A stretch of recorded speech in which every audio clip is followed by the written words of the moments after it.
Македонија се наоѓа во најголемата криза само за Никола Груевски да не оди во затвор.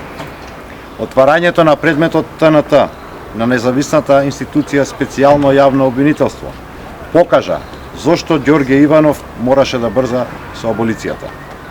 Да не беше одлуката за аболиција, денеска правдата ќе почнеше да го стасува Никола Груевски.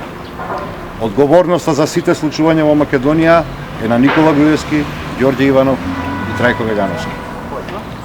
Денеска стана јасно зошто Никола Груевски и ВМРО ДПМН не сакаат фер и демократски избори. Бегаат од прочистен избирачки список, реформи во медиумите и одвојување на партијата од државата. Затоа Македонија е на нозе. Во Македонија мора да има и ќе има фер и демократски избори. Демократска Македонија нема да дозволи Никола Груевски да ја држи во заложништво еднината на државата. Социјалдемократскиот сојуз на Македонија, сите слободоумни граѓани и цела демократска Македонија заедно ја продолжуваат борбата за враќање на слободата и демократијата, еднаквоста и правдата, за враќање на уставниот поредок. Или Груевски, или Македонија. Благодарам, поверете прашање. Господине Шелегов, неодамна рековте дека избори на 5 јуни сигурно нема да има, а сега гледаме дека пропадна и разговорите во Виена. Како тоа нема да има избори и дали вие би седнале на маса повторно да преговарате со лидерот на ВМРО ДПМН?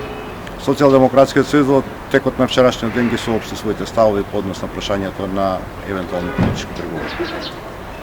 За вечерва се најавени протести на две крајно поларизирани групации граѓани. Можна ли е ескалација и евентуално судирни двете групации? За вечерва се закажани протести на слободарски, демократски граѓани и на државна администрација која што е принудена да се јавува на така наречените контрапротести на граѓанското здружение или како веќе се вика за одбрана Македонија.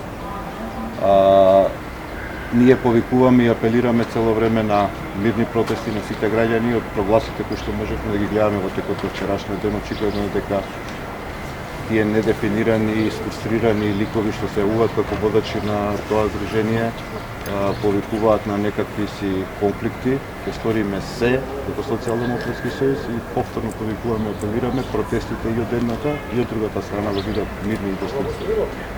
Имате ли некаков сигнал дека може да се реализираат вашите барања што ги соопштивте вчера? Барањата кои што се соопштени вчера се адресирани на точно конкретни личности, две, односно три се опрашања, ги повторивме и денеска. Значи станува збор за Никола Груевски, Трајко Велјановски и Ѓорѓе Иванов. Доколку Никола Груевски им дозволи овие двајца ги превземат неопходните законски чекори, ќе може да стане збор за некакво соединување на дел од политичката криза. Иванов повика на помош, односно побара помош во правна смисла околу публикување на неговата одлука, бидејќи се консултирал со тим на правници кои што веле дека тоа не е можно. И ги повикува партиите да помогнат. Најдоброто нешто што може да го направи Ѓорѓе Иванов е да исчезне од политичката сцена во Република Македонија. Со ваквата денешна изјава тој всушност признава дека ја довел со својата одлука Република Македонија во најдлабоката политичка криза и дека е неспособен да ја надмине таа криза, односно со своите действија. Ѓорѓе Иванов е најголемиот штетник во историјата на Македонија затоа што дозволи да биде манипулиран или диригиран од определен центар на моќ со цел да ги спаси криминалците од одговорност за нашата држава.